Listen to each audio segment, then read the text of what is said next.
Bienvenue à tous dans le 20h, vous êtes sur RTI 1. Je vous donne tout de suite les titres de l'actualité. L'état d'urgence en Côte d'Ivoire est prorogé, la fermeture des établissements scolaires et universitaires également. Ce sont entre autres décisions prises aujourd'hui en Conseil des ministres. Il a aussi été question du fonds d'appui mis en place par le gouvernement au profit des secteurs d'activité impactés par la maladie. 16 nouveaux cas confirmés d'infection à coronavirus en Côte d'Ivoire, 32 nouveaux guéris portant à 654 le nombre de cas confirmés dans le pays et 146 le nombre de personnes guéries.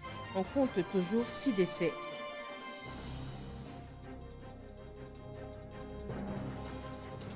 Le Premier ministre s'est dit satisfait du dispositif de riposte sanitaire mis en place par le gouvernement. Amadou Gon Coulibaly s'est rendu dans 4 structures sanitaires ce jeudi, dont l'Institut Pasteur de Yopougon et la nouvelle pharmacie de la santé publique.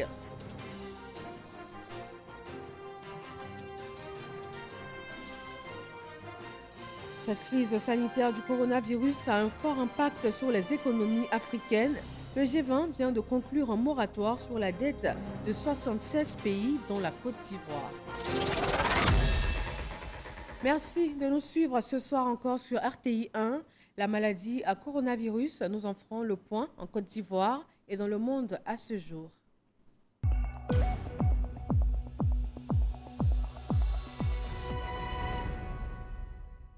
Le Conseil des ministres de ce mercredi a fait le point de la situation face au coronavirus. Il était question du fonds d'appui au secteur impacté par la maladie et de la prorogation de la fermeture des établissements scolaires et universitaires. Awa Touré.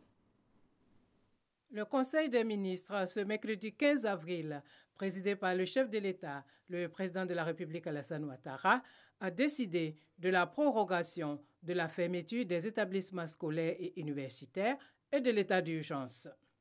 En raison du nombre croissant de personnes contaminées par la maladie à coronavirus 2019, ce décret proroge l'état d'urgence déclaré le 23 mars 2020 sur l'ensemble du territoire national pour une nouvelle période allant du 15 avril au 30 avril 2020 en vue de consolider le dispositif opérationnel de prévention et de prise en charge des malades.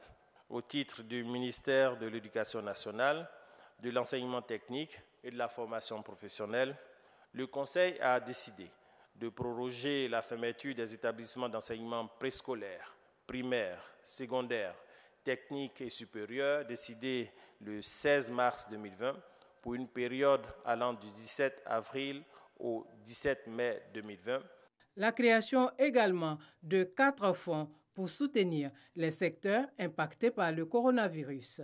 Il s'agit notamment du fonds d'appui au secteur informel, du fonds spécial de soutien aux grandes entreprises, du fonds spécial de soutien aux PME et du fonds spécial de solidarité COVID-19. Ce fonds est destiné à financer les actions de solidarité du gouvernement à l'égard des personnes rendues vulnérables par les effets de la pandémie de COVID-19 et leurs familles, conformément au plan de riposte sanitaire national à la pandémie de COVID-19, notamment dans son volet économique. Ce fonds, ainsi que celui cité précédemment, sont dotés d'une enveloppe globale de 250 milliards de francs CFA, dont 100 milliards pour le FSGE COVID-19 et 150 milliards pour le FSPME COVID-19, afin d'apporter aux entreprises en difficulté, tant les grandes que les petites entreprises, l'appui financier de l'État nécessaire à la préservation des outils de production et de l'emploi en vue de garantir l'équilibre de l'économie nationale. Le gouvernement a par ailleurs suspendu les procédures d'expulsion des locataires et de révision à la hausse du loyer des baux d'habitation. Compte tenu de la situation exceptionnelle engendrée par la pandémie de COVID-19 qui affecte fortement le portefeuille des ménages, cette ordonnance institue une dérogation provisoire au dispositif légal en matière de révision à la hausse de loyer et d'expulsion pour les baux à usage d'habitation. Elle interdit toute augmentation des loyers pendant la période allant du 1er avril 2020 au 30 juin 2020 et suspend sur la même période toute procédure d'expulsion de locataires.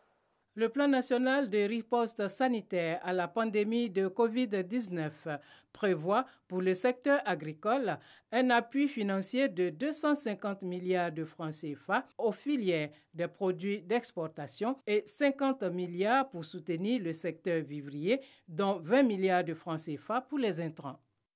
On s'intéresse maintenant au point de ce 15 avril. 16 nouveaux cas confirmés d'infection à coronavirus, portant à 654 le nombre de cas en Côte d'Ivoire. 32 nouveaux guéris, avec donc un total de 146 personnes guéries sur le sol ivoirien et toujours 6 décès.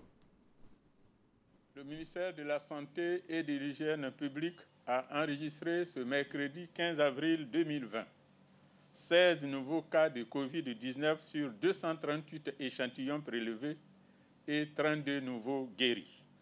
À ce jour, la Côte d'Ivoire enregistre au total 654 cas confirmés, 146 guéris et 6 décès.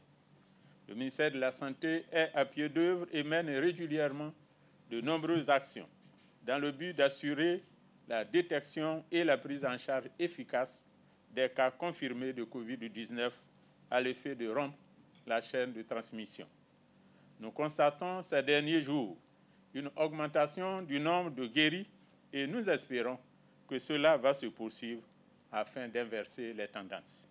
Cependant, l'implication de tous s'avère indispensable pour endiguer la pandémie.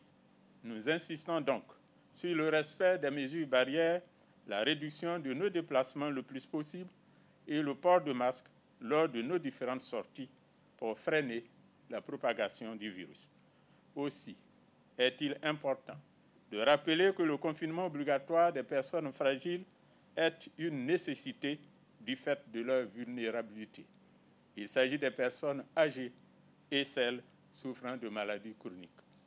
Le Covid-19 est une maladie grave, mortelle et très contagieuse. Seules les mesures barrières demeurent efficaces si nous voulons réduire les cas de contamination. Par ailleurs, nous rappelons que devant l'apparition de signes tels que la toux, la fièvre et les difficultés respiratoires, vous êtes priés de contacter en urgence les numéros gratuits suivants, le 143, le 101, le 125 et le 119. Le ministère de la Santé et de l'Hygiène publique remercie et félicite tous les acteurs de la santé pour l'engagement dont ils font preuve dans le cadre de la lutte contre cette pandémie. Voilà le point donc fait par le ministre de la Santé et de l'Hygiène publique, le docteur Eugène Aka Awele. La Côte d'Ivoire compte à ce jour 146 personnes guéries et c'est le lieu de féliciter le personnel soignant en première ligne dans cette lutte contre le Covid-19. Ailleurs dans le monde, en Afrique de l'Ouest, le Ghana compte 636 cas confirmés avec 8 décès. Le Burkina Faso, 528 cas confirmés avec 30 décès. Le Mali, 148 cas confirmés, 13 décès. Le Bénin, 35 cas avec 1 décès.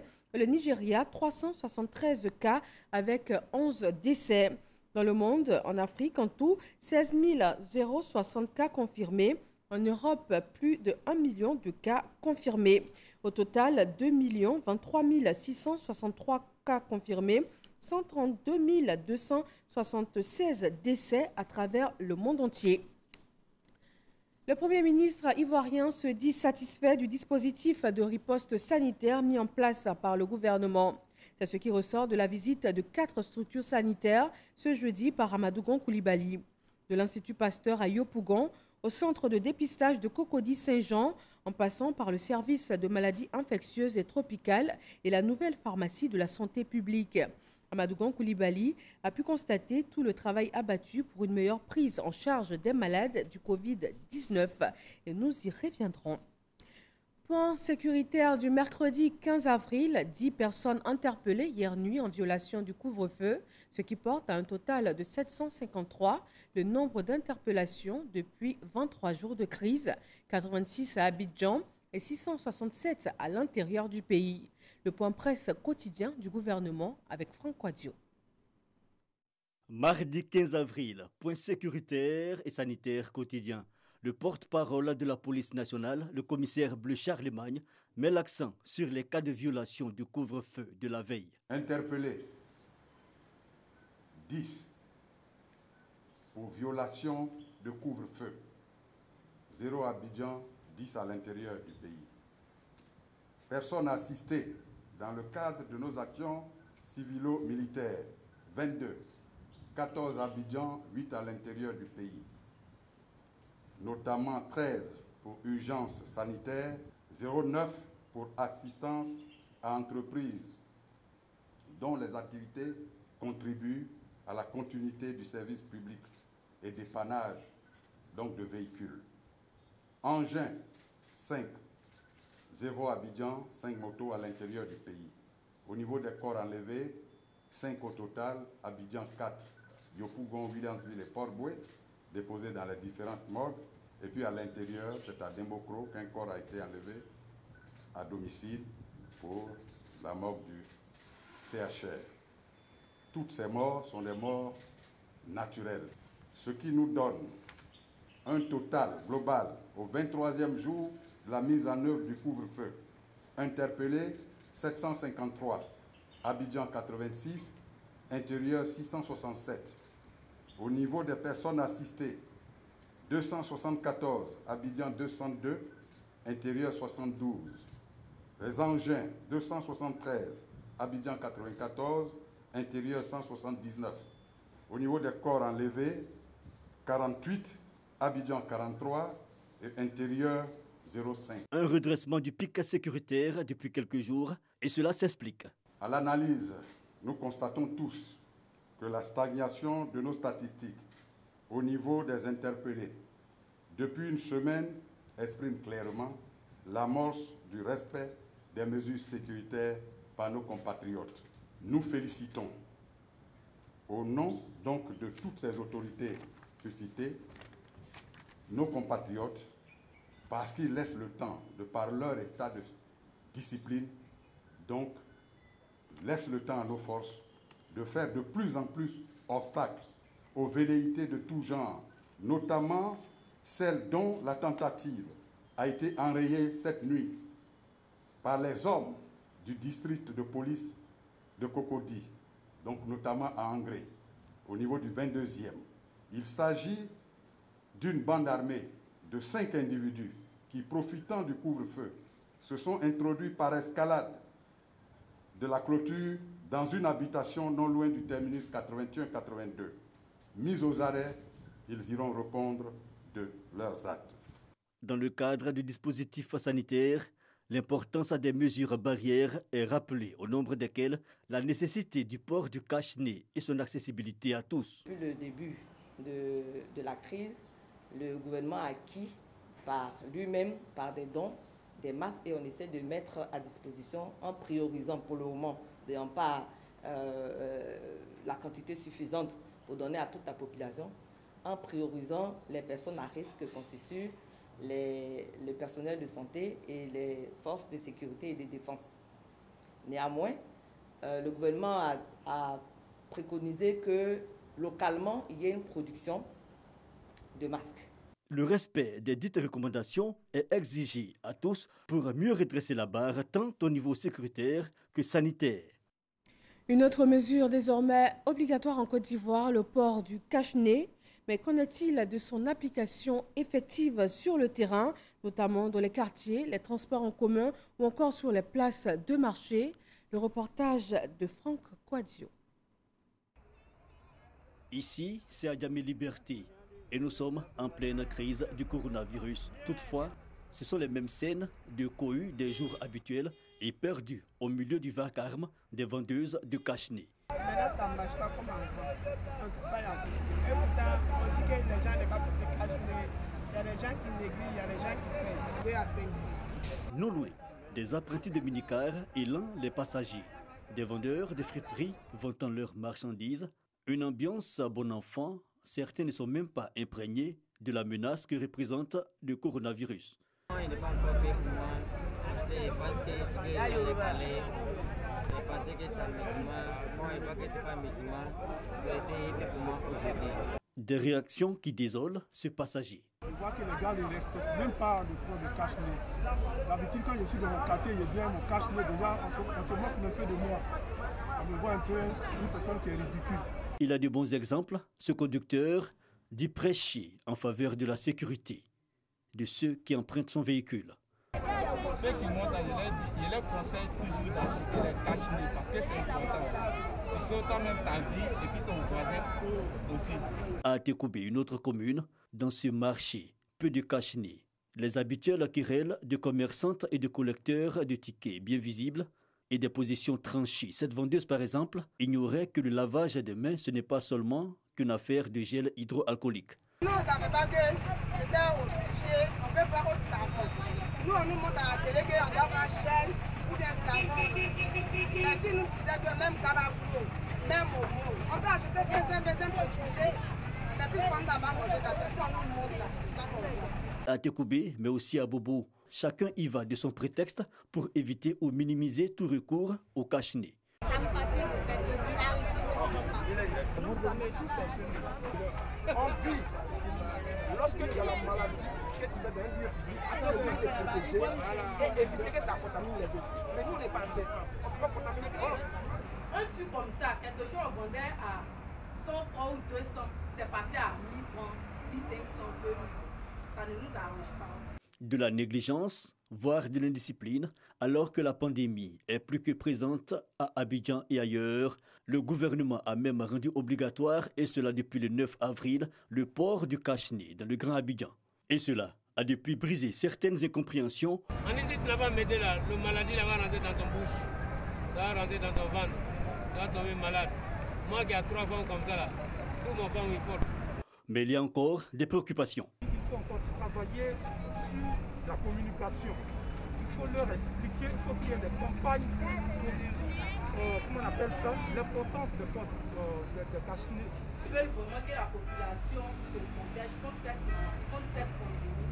Il faut que l'État pense un peu à nous, parce que ce n'est pas tout le monde qui a les moyens. L'État a déjà fait son possible et puis l'État a déjà pris des mesures, mais j'aimerais que l'État puisse encore distribuer ces cache-nez-là. Des réactions qui intègrent la mesure des autorités, le port obligatoire du cache-nez qui sera suivi de dispositions facilitant son acquisition pour tous, à commencer par le personnel de santé et les forces de sécurité. Mais en attendant, la responsabilité de tous est engagée pour vite mettre fin à l'avancée de la pandémie à coronavirus. Cette crise sanitaire du coronavirus impacte fortement les économies africaines. Afin d'alléger les finances de ces pays fragiles, le G20 vient de conclure un moratoire sur la dette de 76 États, dont la Côte d'Ivoire. Adama Koné. La Banque mondiale, le Fonds monétaire international FMI et aujourd'hui le G20, tous engagés à donner un coup de pouce aux économies africaines. Si les institutions de Bretton Woods proposent des fonds spéciaux auxquels les pays peuvent souscrire, le G20, inspiré par un appel du président français Emmanuel Macron, s'accorde sur une suspension temporaire de la dette. Une décision qui intéresse l'économie ivoirienne comparativement à la dernière proposition du FMI. Le Fonds monétaire, le 13 avril, a publié une liste de 25 pays dits fragiles pour lesquels un allègement de la dette a été décidé.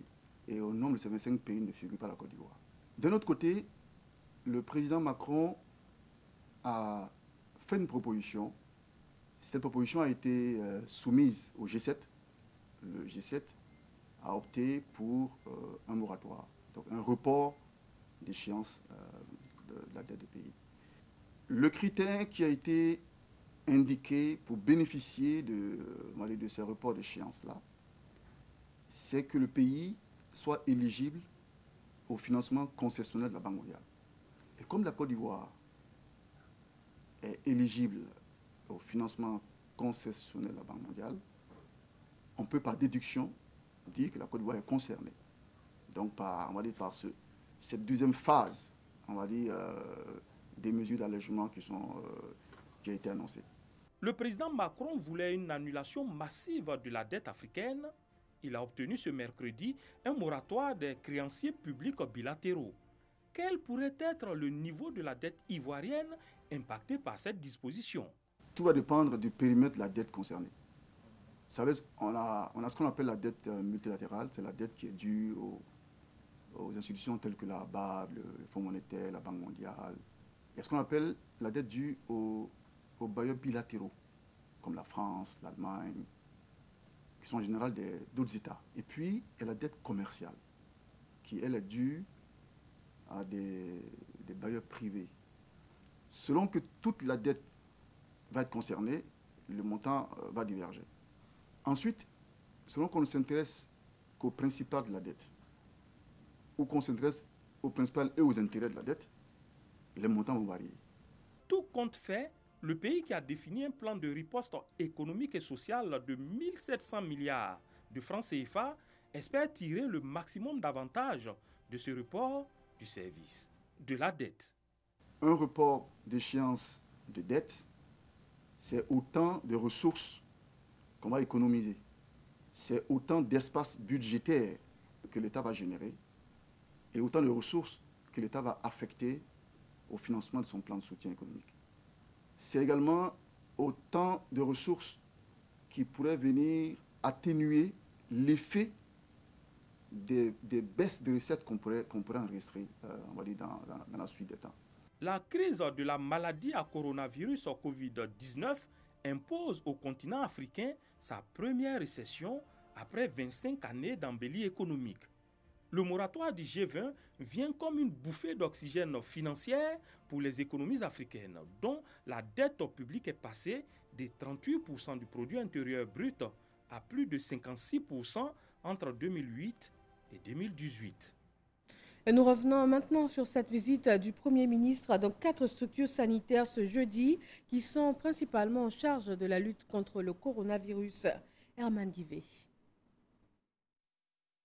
Le chef du gouvernement à l'Institut Pasteur d'Adiopodoume, ici au département des virus endémiques. Depuis sa création, ce département reçoit des prélèvements de la Côte d'Ivoire et de la sous-région. Depuis l'apparition du Covid-19, l'activité a gagné en intensité. Une fois l'analyse des prélèvements effectués, les résultats sont transmis à l'INHP. Autre étape de cette visite du Premier ministre au sein de l'Institut Pasteur, la plateforme de biologie moléculaire. Ici, l'on extrait l'ADN à analyser pour savoir si le patient est porteur ou non du virus. Seconde étape de cette visite du Premier ministre, le CHU de Treichville. Amadou Gon Coulibaly et sa délégation sont au service des maladies infectieuses et tropicales, structure sanitaire en première ligne de la prise en charge des malades du Covid-19. Le Premier ministre s'imprègne du fonctionnement des respirateurs affectés aux personnes souffrant du coronavirus dans sa forme la plus grave et qui ont des difficultés respiratoires. Pour accroître les capacités d'hospitalisation du SMIT, d'autres pavillons sont en construction sur le site pour recevoir les malades. Le Premier ministre a félicité les équipes du service des maladies infectieuses pour le travail abattu pour la prise en charge des malades depuis la survenue du premier cas en Côte d'Ivoire. Le chef du gouvernement s'est également rendu à la nouvelle pharmacie de la santé publique où lui a été présentée la contribution de la nouvelle PSP dans le plan de riposte contre le Covid-19. Amadou Gon Coulibaly a félicité l'ensemble des acteurs engagés dans la lutte contre le Covid-19 et leur mobilisation afin de réussir à bouter hors de la Côte d'Ivoire le coronavirus. Amadou Gon Coulibaly a ensuite visité les entrepôts de la nouvelle pharmacie de la santé publique pour se rassurer de la disponibilité des stocks de médicaments. Dernière étape de cette journée marathon pour le Premier ministre, le centre d'accueil et de prélèvement de la commune de Cocody. Amadou Gon Coulibaly s'est fait expliquer la méthodologie d'accueil du patient, de son prélèvement à sa mise en observation, si le besoin se fait sentir. Amadou Gon Coulibaly se dit satisfait de la tournée effectuée. Je me suis rendu successivement à l'Institut Pasteur et je dois rendre un hommage particulier aux chercheurs, aux scientifiques, à la directrice générale de l'Institut Pasteur pour ce que j'ai vu. C'est un grand centre d'excellence dont notre pays peut être fier. Nous pouvons en être fiers au niveau de notre sous-région, mais nous pouvons en être fiers au niveau de l'ensemble de notre continent. C'est à l'Institut Pasteur que l'ensemble des prélèvements qui sont effectués donc, sont traités pour déterminer donc, les cas positifs et les cas négatifs au Covid-19. À la date d'aujourd'hui, depuis le début de cette pandémie, l'Institut Pasteur a eu à traiter 3370 cas. De l'Institut Pasteur, qui, comme je vous l'ai dit, fait un travail remarquable, je me suis donc rendu aux maladies infectieuses, donc à Treichville. Et j'ai été donc impressionné là-bas également par le dispositif qui est déployé pour prendre en charge les cas les plus sérieux dans les services donc, de réanimation. Des machines les plus modernes pour pouvoir maintenir donc, en vie, pour pouvoir soulager tous ceux qui auront des difficultés respiratoires, même quand elles sont graves. Nous avons 138 millions de masques qui ont déjà été commandés. Le 20 avril, il y a 30 millions de masques qui seront déjà disponibles donc, sur Abidjan. Je me rends donc à Cocody pour visiter donc, un centre donc, Covid-19. Et là également, je suis impressionné donc, par ce centre. Vous avez toutes les commodités, l'accueil de ceux qui estiment qu'ils ont un problème donc, de santé et qui suspectent que cela pourrait être le coronavirus. C'est pour dire que la stratégie donc, du gouvernement qui consiste donc, à dépister, à tracer et à isoler et puis soigner est une stratégie qui marche et que nous nous sommes donné donc, les moyens avec ce plan donc, de riposte sanitaire de pouvoir y faire face.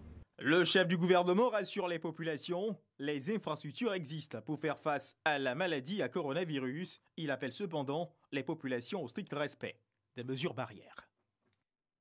Il faut aussi assurer la disponibilité des vivres dans le Grand Abidjan en cette période sensible. C'est le point d'échange ce jeudi entre la secrétaire d'État chargée de l'autonomisation des femmes et les commerçantes du domaine du vivrier. Le point avec Mamadou Kwasi.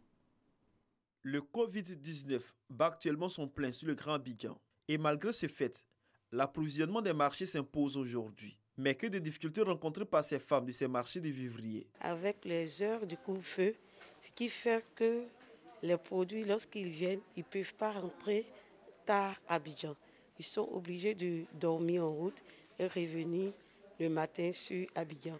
Or, nous vendons des produits périssables. Le camion va à vide. Et pour revenir, il faut venir charger. Donc, ça fait le double du transport. C'est ça notre difficulté. Vous imaginez toutes ces femmes-là qui doivent vendre, au lieu de vendre 10 jours, elles doivent vendre 3 jours, 4 jours, puisque c'est un système de rotation. Donc, elles vendent 2 jours, 3 jours. Mais il y a un manque à gagner énorme. Et si vous voyez, donc c'est vraiment difficile et ça commence à être essoufflé. Pour se faire une idée de ces difficultés et surtout apporter des solutions, la secrétaire d'État chargée de l'autonomisation des femmes échange avec les responsables des marchés de vivriers d'Abidjan. Il faut permettre aux populations du Grand Abidjan de disposer de produits de qualité à moindre coût en cette période de lutte contre la pandémie. Un accent sera donc mis sur la production afin d'assurer à la population d'Abidjan l'autosuffisance alimentaire avec des produits de qualité. Différents fonds ont été énoncés. Et dans ces fonds-là, nous avons le fonds pour le soutien au secteur du vivrier. Nous avons le fonds du secteur informel. Lister les femmes, pour que ces femmes-là, en retour, puissent bénéficier de ces fonds-là. Dans cette démarche, la secrétaire d'État chargée de l'autonomisation des femmes est soutenue par ONU Femmes. La réponse que nous donnerons à ces femmes leur permettra à Côte d'Ivoire, à Abidjan en particulier, de continuer à être alimentées en termes de produits qui viennent de l'intérieur du pays. Donc je pense bien qu'il y a une lueur d'espoir pour ces femmes. Cette rencontre entre commerçantes du vivrier et le secrétariat d'État en charge de l'autonomisation des femmes se tiendra régulièrement en vue d'apporter des solutions définitives aux préoccupations de ces femmes. Les services de police viennent de voir leur capacité opérationnelle et de mobilité renforcée. Le ministre de la Sécurité et de la Protection civile a remis 46 motos à la police des frontières. Elles vont principalement servir à stopper l'action des personnes qui utilisent sans autorisation officielle des voies pour contourner les postes de contrôle. Abou Sanogo. 46 motos offertes au service de la police des frontières par le ministre de la Sécurité et de la Protection civile Vagondo Diomonde. Ce pour stopper l'action des individus qui utilisent des voies de contournement pour éviter les postes de contrôle. Vagondo Diomonde renforce ainsi les capacités opérationnelles de la police nationale pour une meilleure mobilité de ses services pour une lutte plus efficace contre le coronavirus Covid-19. En remettant ces 46 motos au poste de police frontière et commissariat mixte de Côte d'Ivoire, vous leur permettez de lutter davantage contre la criminalité aux frontières et de veiller au respect des mesures de restriction décidées par le gouvernement. Cette action vient accroître les capacités de mobilité de nos unités engagées dans la protection des personnes, des biens et des institutions de la République. Le ministre de la Sécurité et de la Protection civile a alors appelé les forces de sécurité et de la protection civile à poursuivre leurs efforts.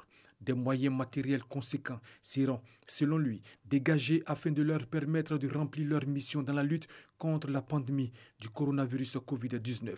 Le matériel de mobilité contribuera et doit contribuer à coup sûr à vous rapprocher des dispositions qui vont vous amener à bien remplir votre mission. Mais aussi, je tiens à ce que cela soit un message très clair en direction de tous ceux qui pensent qu'ils peuvent quitter d'autres cieux pour venir mettre à mal notre santé. Que tous ceux qui pensent pouvoir contourner tous les postes de contrôle, que cela sache et qu'ils comprennent qui seront traqués. Le ministre Vagondo Diomonde a par ailleurs transmis les encouragements du président de la République Alassane Ouattara et du gouvernement pour le travail abattu par les forces de sécurité en première ligne pour faire appliquer les mesures barrières et celles liées à l'état d'urgence. Les responsables du district autonome d'Abidjan, également sur le terrain, pour la sensibilisation au respect des mesures barrières, l'information des populations dans cette période de lutte contre le Covid-19. Plus de 55 millions de francs CFA ont déjà été octroyés au chef de village Hatchon et au Forum des confessions religieuses. Serge Coléa. Le geste vaut son pesant d'or. Plus de 55 millions de francs CFA de dons en cache-nez, gel hydroalcoolique, savon, seaux et dispositifs de lavage de mains. C'est la quote-part du Forum des confessions religieuses de Côte d'Ivoire et des villages et campements Akan et Akié du district d'Abidjan. Le révérend Edemoublin Jacob, président du Forum national des confessions religieuses, loue cette action qu'il qualifie d'acte d'amour. À travers ce geste, nous voulons dire que Dieu est en Côte d'Ivoire. Nous suivons la science et nous prions Dieu. Merci au ministre-gouverneur. On va mettre ça en ordre pour que chacun puisse avoir quelque chose. Au-delà de ce soutien matériel, le gouverneur Robert Begremambé en appelle à une sensibilisation accrue et sans relâche au sein des populations.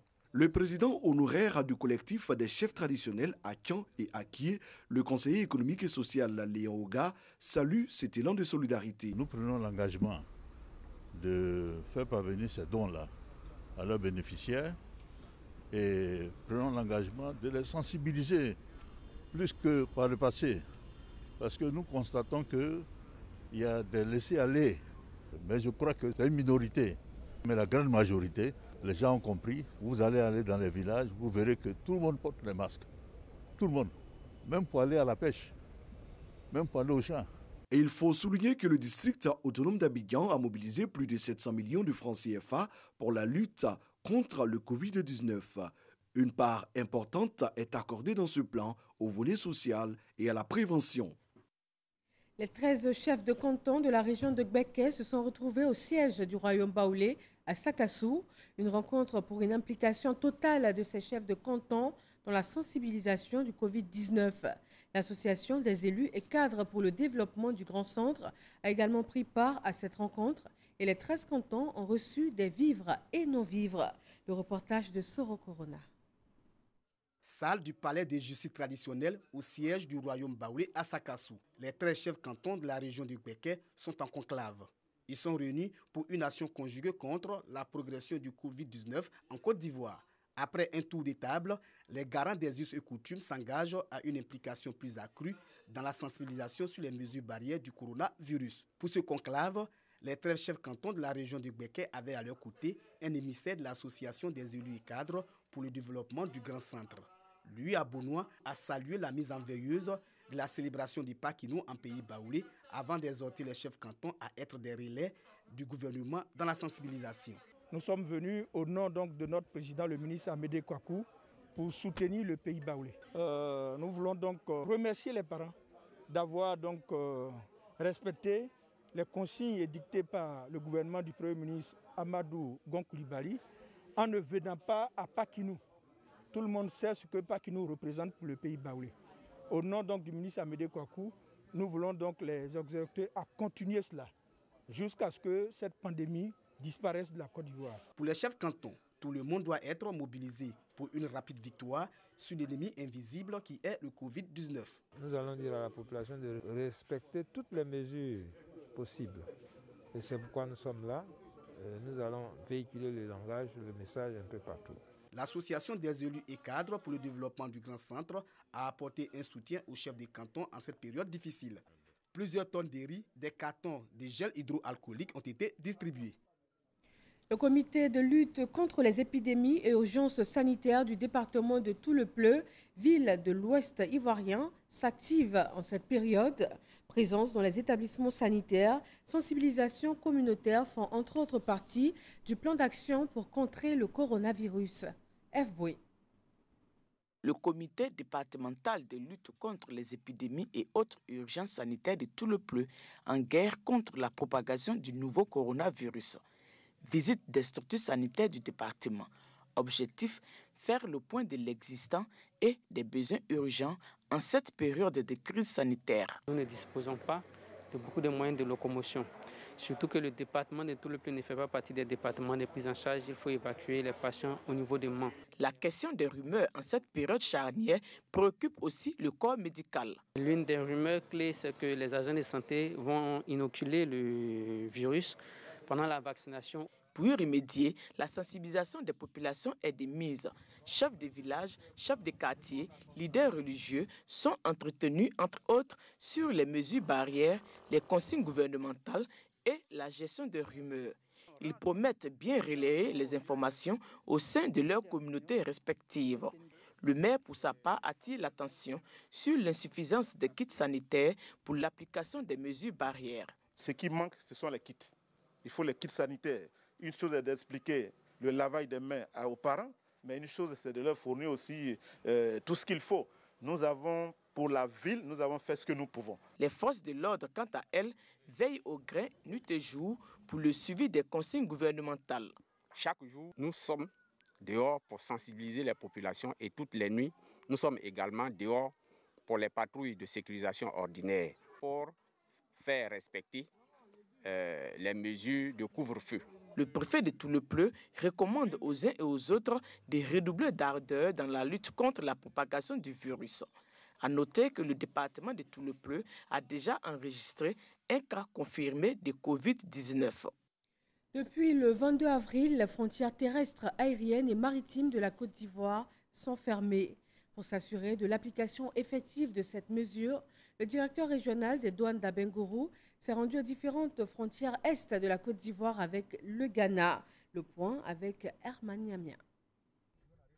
Le directeur régional des douanes d'Abengourou aux frontières est de la Côte d'Ivoire avec le Ghana, le colonel Ousmane Sanogo, accompagné de ses plus proches collaborateurs, est allé s'enquérir de l'état d'esprit de ces hommes et aussi s'assurer que les frontières sont effectivement fermées, comme l'a recommandé le gouvernement. Première étape de cette visite, le poste frontière de Kotokossou, situé à une vingtaine de kilomètres d'Anibilekou. Vous avez l'obligation de respecter de manière très scrupuleuse les instructions qui vous sont données. Il y a le respect quand même des mesures de distanciation sociale, ça vous le savez bien. Régulièrement, on essaie de vous tenir informés et chaque fois, chaque soir, il y a le point qui nous est fait. Mais je pense qu'il est important pour nous de descendre sur le terrain, de nous acquérir de l'état des lieux. Après Kotokossou, direction Takikro, l'un des postes frontières les plus dynamiques de la zone Est. Sur le chemin, aucun véhicule n'est aperçu. Pourtant, avant la crise sanitaire, cette voie non bitumée grouillait de véhicules de tout type. L'on enregistrait facilement par jour plus d'une centaine de remorques qui faisaient la liaison entre la Côte d'Ivoire et le Ghana. Une fois à Takikoro, c'est le même décor. Les agents des douanes et des forces de défense et de sécurité sont tous à leur poste, mais aucun camion n'est visible. La frontière est bien fermée. Il faut que l'État continue de fonctionner. Or, pour assurer le fonctionnement de l'État, il faut bien s'assurer de la bonne perception des droits et taxes au bureau frontière. Et ces marchandises qui sont soumises au paiement des droits et taxes sont transportées par des personnes. Donc, il faut bien évidemment permettre à ces personnes d'accéder au territoire ivoirien, tout naturellement en les soumettant au contrôle sanitaire. Sur le chemin de ce périple, le directeur régional des douanes d'Abengourou a marqué des haltes aux différents checkpoints où se trouvent ces hommes pour s'entretenir avec eux. Avec la fermeture des différentes frontières de la Côte d'Ivoire à cause de la maladie à coronavirus, ce sont des milliards de francs CFA que l'État ivoirien perd par jour. L'actualité internationale reste dominée par le coronavirus. La présidente de la Commission européenne et le président du Conseil ont présenté ce mercredi des propositions pour coordonner le déconfinement à l'échelle européenne. La Commission va organiser le 4 mai prochain une conférence des donateurs en lien avec l'Organisation mondiale de la santé pour renforcer le financement de la recherche d'un vaccin contre le Covid-19. L'objectif de l'Union européenne est qu'un pays où la pandémie ne serait pas en baisse ne réexporte pas la contagion vers le reste de l'Europe. La feuille de route de la Commission comporte 3 critères de base qui doivent être remplis avant qu'un pays ne puisse commencer son déconfinement. L'Organisation mondiale de la santé, OMS, aurait une mauvaise approche dans sa gestion de la pandémie. C'est en tout cas ce que pense le président américain. Et c'est pour cette raison que Donald Trump a annoncé la suspension de la contribution des États-Unis à l'OMS. Il annonce qu'une étude est menée pour examiner le rôle de l'OMS dans la mauvaise gestion et la dissimulation de la propagation du virus dans le monde. Moscou désapprouve cette décision américaine. Et c'est la fin de ce journal. Merci de nous avoir suivis. Respectons les mesures de sécurité. Bonsoir à tous.